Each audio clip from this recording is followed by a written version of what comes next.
Novak Djokovic's interview with GQ magazine caused quite a stir, as it included his claims that he may have been poisoned while in an immigration detention center prior to his deportation in 2022.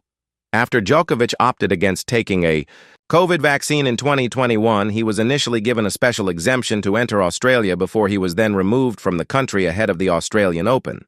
I had a paper with like 100 items, from toothbrush, toothpaste, water, food, whatever, said Djokovic. And I had to choose, tick the certain boxes, and each of these items carries a certain amount of points, and I had 60 points in total of what I was allowed to receive, so I did that 59 or 60 points, and I gave it to them. 20 minutes later, I come back and they say, "We made a mistake. You don't have 60, you have 30. So I was like, you must be kidding me. A lot of the athletes who were doing a quarantine for like 40 days before were also locked in the room.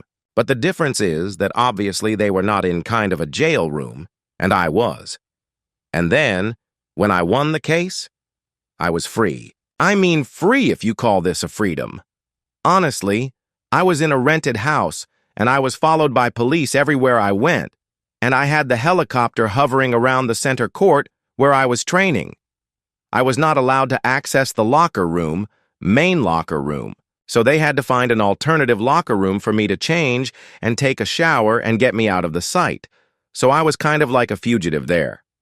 That was a more serious extract from his GQ interview, but Djokovic also took part in a fun video revealing the 10 essential items that have taken him to the top.